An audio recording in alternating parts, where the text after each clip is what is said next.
the archive of your life. Welcome back to the Church of New Enchantment. I am Peter Sousa, and today we are entering a quiet, intellectual sanctuary to investigate one of the oldest debates in human philosophy, the balance between fate and free will. It is June 8th, 2026. The classical Greek philosophers spoke of the Anima Mundi, the soul of the world, and believed that every human life is born with a unique blueprint, a specific script of ultimate potential folded deep within the soul. Today, we look at your life not as a series of chaotic, accidental events, but as a masterfully bound volume. We are stepping into the library of the soul to learn how to stop reading old, painful chapters and start acting as the conscious author of our next page. The matrix of the unconscious script. Most people spend their entire lives reading from a script they didn't write. They repeat the same behavioral cycles, fall into the same emotional traps, and react to the world with the same predictable anxieties. In our framework, this is what it means to be trapped in the matrix, living your life like a broken machine on an assembly line, completely unaware that you are simply running old saved files. These files are often written by childhood conditioning, societal expectations, or past heartaches. When you live unconsciously, you surrender your spiritual sovereignty, letting external noise dictate your internal state. Shifting from victimhood to accountability, sovereignty begins the exact moment you transition from the reader of your life to the editor. This requires absolute personal accountability. It is incredibly easy to adopt a mindset of victimhood, blaming our external environment, our past, or our circumstances for the stagnant energy in our lives. But the Gnostic tradition reminds us that you possess an internal spark, a direct piece of the divine intelligence that sits above the noise of the world. Reclaiming your power means realizing that while you may not have written the early chapters of your book, you hold the pen for the paragraph you are writing right now.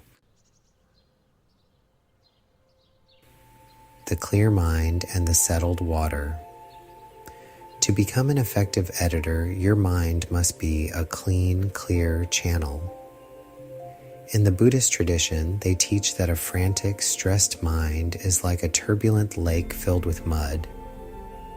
If you try to read a reflection in muddy water, everything looks distorted and confusing.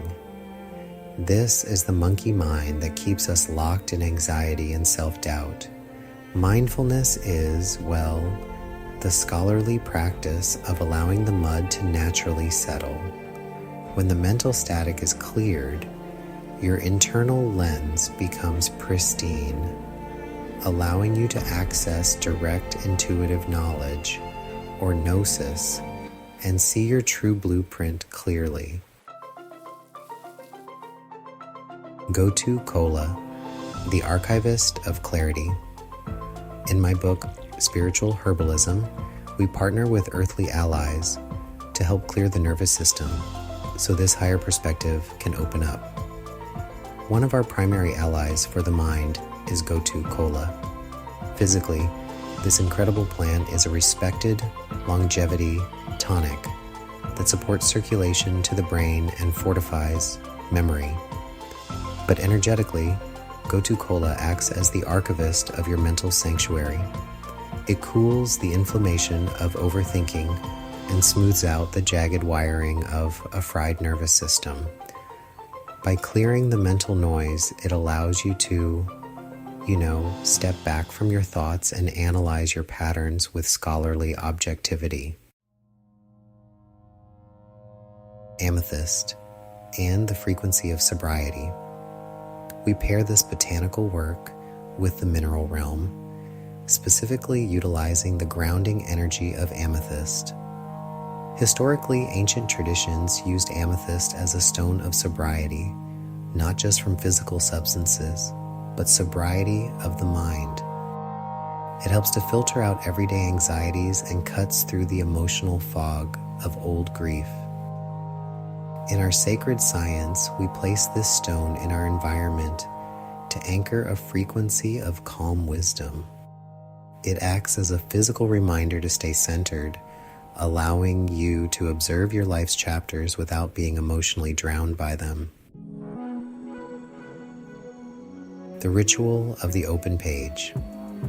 I want to invite you to practice a highly grounded, domestic ritual in your home sanctuary this week.